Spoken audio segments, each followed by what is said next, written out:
సాధారణంగా బడి అంటే మనకు ఏం గుర్తొస్తుంది? పుస్తకాలు, పాఠాలు, బ్లాక్ బోర్డులు. కానీ ఈ బడిలోకి అడుగు పెడితే పచ్చని పొలంలోకి వచ్చినట్టు ఉంటుంది.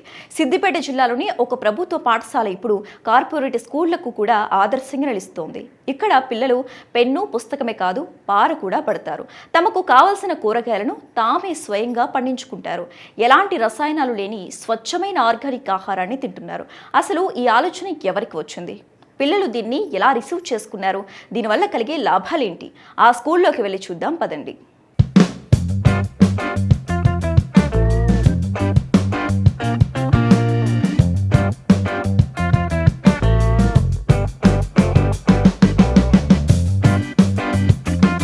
ఆరోగ్యమే మహాభాగ్యం అని పాఠాల్లో చెబుతాం. కానీ ఆ ఆరోగ్యాన్ని ఇచ్చే ఆహారాన్ని ఎలా పండించాలో కూడా నేర్పిస్తే అదే చేసింది సిద్దిపేట జిల్లాలోని బక్రీ చేప్యాల జిల్లా పరిషత్ ఉన్నత పాఠశాల. ఈ స్కూల్లోని ఉపాధ్యాయులు, విద్యార్థులు కలిసి పాఠశాల ఆవరణలోని ఖాళీ స్థలాన్ని ఒక అద్భుతమైన కిచెన్ గార్డెన్ గా మార్చేశారు. మధ్యాహ్నం భోజనానికి అవసరమైన కూరగాయల కోసం వీరు మార్కెట్కు వెళ్లరు. బడి ఆవరణలో పండిన తాజా కూరగాయలనే వాడుతున్నారు. వంకాయ, టమాటా, బెండ, మిర్చి, ఆకుకూరలు ఇలా ఒకటేమిటి అన్నీ ఇక్కడే పండుతున్నాయి. నా పేరు స్వప్న. నేను ఇక్కడ ఎంపీపీఎస్ బక్రీ చేప్యాల పాఠశాల ప్రధానోపాధ్యాయురాలిని. మా పాఠశాల ఆవరణలో ఉన్న హై స్కూల్ వాళ్ళు కిచెన్ గార్డెన్ స్టార్ట్ చేయడం జరిగింది. వాళ్ళని చూసి మేము కూడా ఇన్స్పిరేషన్గా తీసుకొని మా పాఠశాల తరపున కూడా కిచెన్ గార్డెన్ ఏర్పాటు చేయడం జరిగింది. మా గార్డెన్లో కూడా క్యాబేజీ, టమాటా, బెండకాయ, పాలకూర, తోటకూర లాంటి అన్ని రకాల కూరగాయలని వేసి మా పిల్లలకు కూడా పోషకాహారం అందించాలనేది లక్ష్యంగా ముందుకు సాగుతున్నాం. తర్వాత ఇంకా రాబోయే రోజుల్లో కూడా దాన్ని ఇంకా డెవలప్ చేసి మేము ఇంకా వారానికి 3 రోజులు కూడా మా పిల్లలకి మంచి పోషకాహారం అందేలాగా ఇక్కడ కూరగాయలతోటే వంట చేసేలాగా చేయడానికి చర్యలు తీసుకుంటున్నాం. సిద్దిపేట జిల్లా సిద్దిపేట మండలం బక్రీ చేప్యాల గ్రామంలో జిల్లా పరిషత్ ఉన్నత పాఠశాల ప్రాంగణంలోనే మండల పరిషత్ పాఠశాల కూడా ఉంది. ఇక్కడ సుమారుగా 300కు పైగా విద్యార్థులు చదువుకుంటున్నారు. 15 మంది ఉపాధ్యాయులు పనిచేస్తున్నారు. పాఠశాల ఆవరణలో ఉన్న ఖాళీ స్థలంలో గురువుల సహకారంతో వీరు స్వయంగా కూరగాయలను పండిస్తున్నారు. కొన్నేళ్ల క్రితం వరకు ఈ స్కూల్ ఆవరణలో పిచ్చి మొక్కలు, రాళ్లు ఉండేవి. ఉపాధ్యాయుల ఆలోచనతో స్కూల్ రూపురేఖలు మారిపోయాయి. ఉపాధ్యాయులు, విద్యార్థులు కలిసి శ్రమదానం చేశారు. రాళ్లు తొలగించి మట్టిని చదును చేసి మడులు కట్టారు. ఇప్పుడు అక్కడ రకరకాల కూరగాయలు, ఆకుకూరలు కూడా పండుతున్నాయి. స్కూల్కు వచ్చిన వారికి ఇదొక ఆహ్లాదకరమైన వాతావరణాన్ని ఇస్తోంది. పచ్చని చెట్లు కళ్లకు ఆనందాన్ని, కడుపుకు ఆరోగ్యాన్ని ఇస్తున్నాయని ఉపాధ్యాయులు చెబుతున్నారు. మాది బక్రీ చేప్యాల ఉన్నత పాఠశాల. మాతో పాటుగా పాఠశాల ఆవరణలోనే ప్రైమరీ స్కూల్, ప్రాథమిక పాఠశాల కూడా ఉంది. 2 పాఠశాలలు కలిపి ఈ సంవత్సరము కిచెన్ గార్డెన్ అనే కాన్సెప్ట్ని ముందుకు తీసుకురావడం జరిగింది. దీంట్లో పిల్లల ఇన్వాల్వ్మెంట్ పూర్తి స్థాయిలో చేయడం జరుగుతుంది. NEP 2020లో భాగం ఏంటంటే వృత్తి విద్య కూడా భాగము. ఆ వృత్తి విద్య, వృత్తిలో భాగము పని. ముఖ్యంగా భారతదేశం అనేది అగ్రికల్చర్ బేస్డ్ కాబట్టి పని పట్ల, ముఖ్యంగా వ్యవసాయం పట్ల అవగాహన కలిగించడానికి ఈ బడితోట ఉపయోగపడుతుంది. దీంతో పాటుగా పిల్లలకు పర్యావరణం పట్ల అవగాహన కలగడానికి బర్త్డే గార్డెన్ని కూడా ఏర్పాటు చేయడం జరిగింది. పుట్టినరోజు సందర్భంగా చాక్లెట్, బిస్కెట్లు కాకుండా ఒక మొక్కను తెచ్చి నాటి సంరక్షించేటటువంటి పద్ధతిని పిల్లల్లో అలవాటు చేయడం జరిగింది. దీని ద్వారా పిల్లల్లో క్రమశిక్షణలో చాలా మార్పు మేము గమనిస్తూ ఉన్నాం. అందరూ పిల్లలు చదువులో కాకుండా డిఫరెంట్ స్కిల్స్ కలిగి ఉంటారు. ముఖ్యంగా ఆటపాటల్లో, ఈ పనిలో చాలా ఇంట్రెస్ట్గా ఉంటారు, ముఖ్యంగా గ్రామీణ పిల్లలు. దాంట్లో మా పాఠశాల పిల్లలు చాలా యాక్టివ్గా ఆటలతో పాటుగా ఈ బడితోట పనిలో కూడా చాలా యాక్టివ్గా పార్టిసిపేట్ చేయడం జరుగుతుంది. దీనికి తగిన విధంగా అంటే మనం చూస్తున్నటువంటి ఈ ఆవరణానికి, కిచెన్ గార్డెన్కి రెట్టింపు స్థాయిలో క్రీడా మైదానం కూడా ఉంది. దీని వెనకాల ఉన్నటువంటి హనుమాన్ టెంపుల్ సంబంధించిన ల్యాండ్ను కూడా పాఠశాల క్రీడా స్థలంగా వాడుకోవడం జరుగుతుంది. కాబట్టి వీటి వల్ల ఏం జరుగుతుంది అంటే పిల్లల్లో ఆల్రౌండ్ డెవలప్మెంట్కి దారితీస్తుంది. విద్యతో పాటుగా శారీరక శ్రమ, క్రమశిక్షణ, పర్యావరణం పట్ల, ప్రకృతి పట్ల బాధ్యత, ప్రేమ కలగడం అనేది ప్రధాన ఆశయాలుగా ముందుకు సాగుతున్నాం. దీన్ని స్ఫూర్తిగా తీసుకొని మిగతా పాఠశాలలు కావచ్చు, విద్యార్థులు కావచ్చు అమలు చేసినట్లయితే, ఈ సిస్టాన్ని అమలు చేసినట్లయితే గణనీయమైనటువంటి మార్పు వస్తుందని భావిస్తూ ఉన్నాం. గతంలో జిల్లా కలెక్టర్ గారు విజిట్ చేయడం జరిగింది.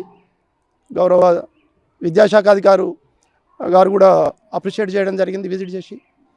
ఈ కార్యక్రమం బాగుందని మెచ్చుకోవడం జరిగింది. దీంతో మా పిల్లలకు కూడా మేము మరింత స్ఫూర్తినిచ్చేసి దీంట్లో పార్టిసిపేట్ చేస్తూ ఉన్నాం. లాస్ట్ ఇయర్ని స్టార్ట్ చేసినాం 24-25 నుంచి.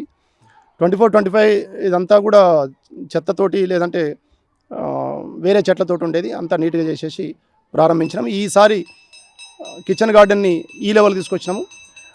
కాకపోతే ల్యాండ్లో ఫెర్టిలిటీ తక్కువ ఉన్నట్టుగా మాకు అర్థమవుతున్నది. కాబట్టి రాబోయే రోజుల్లో రెడ్ సాయిల్ని తీసుకొచ్చేసి తోటని పూర్తి స్థాయిలో పాఠశాలకు వారంలో కనీసం 1-2 రోజులు పూర్తిగా ఇక్కడ కూరగాయలే వాడుకునే విధంగా తయారు చేయడం అనేది మా లక్ష్యంగా సాగుతూ ఉన్నాం. ఇది వచ్చే సంవత్సరం మనం పూర్తి స్థాయిలో చూడొచ్చు. ఇక్కడ సాగు అంతా పూర్తిగా సేంద్రియ పద్ధతిలో జరుగుతోంది. రసాయన ఎరువులు అస్సలు వాడరు. ఆవు పేడ, వర్మీ కంపోస్ట్, వేపపిండి వంటి సహజ ఎరువులనే వాడుతున్నారు. దీనివల్ల కూరగాయలు రుచిగా, ఆరోగ్యకరంగా ఉంటాయి. విద్యార్థులకు ఇది కేవలం పని కాదు, ఒక ప్రాక్టికల్ క్లాస్. విత్తనం నాటిన దగ్గర నుంచి అది మొక్కై పూత పూసి కాయ కాసే వరకు ప్రతి దశను పిల్లలు గమనిస్తారు. జీవశాస్త్రం, వ్యవసాయం పాఠాలు వారికి పుస్తకాల్లో కాకుండా ప్రత్యక్షంగా అర్థమవుతాయి. మొక్కలకు నీళ్లు పోయడం, కలుపు తీయడం వంటి పనులను విద్యార్థులు ఆసక్తిగా చేస్తున్నారు. దీనివల్ల వారికి శ్రమ విలువ, ప్రకృతిపై ప్రేమ పెరుగుతుంది. నా పేరు ఏ మైత్రి. నేను జెడ్పీహెచ్ఎస్ బక్రీచేపల్లో చదువుతున్నాను. మా పాఠశాలలో మేము కిచెన్ గార్డెన్ ఏర్పాటు చేసుకున్నాము. అందులో వివిధ రకాల కూరగాయలు ఉన్నాయి. మాకు ఎలాంటి అనారోగ్య అంటే ప్రాబ్లమ్స్ రాకుండా మా టీచర్స్ ఇక్కడనే ఎలాంటి ఫర్టిలైజర్స్, పెస్టిసైడ్స్ వాడకుండా కూరగాయలు పెట్టడం జరిగింది. మేము వారానికి 2 సార్లు అయినా కిచెన్ గార్డెన్లోకి వచ్చి అంటే చదువులో క్రమశిక్షణ ఎలాగో పని విద్య కూడా నేర్చుకుంటున్నాం. మేము అలానే 2 సార్లు అయినా కిచెన్ గార్డెన్లోకి వచ్చి ఎట్లున్నాయని ప్రతిదీ చూసుకొని మా స్కూల్లో కూడా బయట నుంచి కాకుండా కిచెన్ గార్డెన్లో నుంచే తెంపి వండుతున్నారు. దానివలన మేము కూడా చాలా ఆరోగ్యంగా ఉన్నాము. ఎలాంటి అనారోగ్యం అంటే ఎవరికి ఈ డిసీజ్ అట్లాంటివి ఏం రాకుండా మా సార్స్ కూడా చాలా బాధ్యతగా మాకు ఈ పని నేర్పించారు. దానివలన మేము కూడా చాలా ఆరోగ్యంగా ఉన్నాము. మార్కెట్లో కొన్న కూరగాయలకు సొంతంగా పండించిన వాటికి రుచిలో చాలా తేడా ఉంటుంది. ఉదయం కోసిన కూరగాయలను మధ్యాహ్నమే వండుతారు. దీంతో సాంబారు, కూరల రుచి అద్భుతంగా ఉంటోందని విద్యార్థులు చెప్తున్నారు. బయట కూరగాయలు కొనాల్సిన అవసరం లేకపోవడంతో ఆ డబ్బును పిల్లలకు గుడ్లు, పండ్లు ఇవ్వడానికి లేదా ఇతర పోషకాహారానికి వాడుతున్నారు. పురుగు మందుల అవశేషాలు లేని ఆహారం తినడం వల్ల పిల్లలు అనారోగ్యం బారిన పడకుండా ఉంటారు. ఈరోజు నేను మాట్లాడేది ఏంటి అంటే కిచెన్ గార్డెన్ గురించి. జెడ్పీహెచ్ఎస్ బక్రీచేపల్ మా స్కూల్లో కిచెన్ గార్డెన్ ఇంప్లిమెంట్ చేయడం జరిగింది. ఇది వచ్చేసి లాస్ట్ ఇయర్ 2024-25 అకాడమిక్ ఇయర్లోనే స్టార్ట్ చేశారు. కానీ ఈ ఇయర్ మాత్రం చాలా ఇంప్లిమెంటేషన్ జరిగింది. దీని ద్వారా మనకి ఏమేమి లాభాలు ఉన్నాయంటే ఫస్ట్ థింగ్ బయట ఖర్చులు అనేవి తగ్గుతాయి. ఇంకా ఆర్గానిక్ సబ్స్టాన్సెస్ యూజ్ చేసి మనం పంటల్ని పెంచుతాం కాబట్టి మన హెల్త్ అనేది బాగుంటుంది. సో ఇప్పుడు బయట కొంటే ఏంటంటే ఫర్టిలైజర్స్, పెస్టిసైడ్స్ లేనిది పంటలు పండిస్తలేరు. దాని ద్వారా అనేక డిసీజెస్ వస్తూ ఉంటాయి. ఇప్పుడు ఇట్లయితే ఆర్గానిక్గా మనము ఆర్గానిక్ సబ్స్టాన్సెస్ యూజ్ చేసి మనం పంటలు పండించుకుంటాం కాబట్టి వెజిటేబుల్స్ పండించాం కాబట్టి మన హెల్త్ అనేది ఇంప్రూవ్ అవుతుంది. ఇంకా ఏంటంటే పిల్లలకు అంటే విద్యార్థులందరికీ కూడా అవగాహన వస్తుంది. వాళ్ళకు ప్రకృతి పట్ల బాధ్యత అనేది పెరుగుతుంది. ఇంకా ప్రకృతి పట్ల ప్రేమ అనేది కలుగుతుంది. జెడ్పీహెచ్ఎస్ బక్రీచేపల్ మా స్కూల్ని మిగతా స్కూల్స్ అన్నీ కూడా ఇన్స్పిరేషన్గా తీసుకోవాలి, మోటివేట్ అవ్వాలి. మిగతా స్కూల్స్ అన్నిట్లో కూడా కిచెన్ గార్డెన్ అనేది ఇంప్రూవ్ చేసుకోవాలి, ఇంప్లిమెంట్ చేయాలని చెప్పేసి నేను కోరుతున్నాను.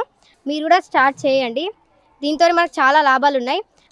మా స్కూల్లో వచ్చేసి ఏమేమి సాప్లింగ్స్ పెట్టారంటే జామ చెట్టు అండ్ స్పినాచ్, ఇంకా వంకాయ, బెండకాయ, టమాటా ఇటువంటి వెజిటేబుల్స్ కానీ ఫ్లవర్స్ ప్రతిదీ కూడా ఇంప్లిమెంట్ చేస్తున్నారు. నేటి బాలలే రేపటి పౌరులు అంటారు.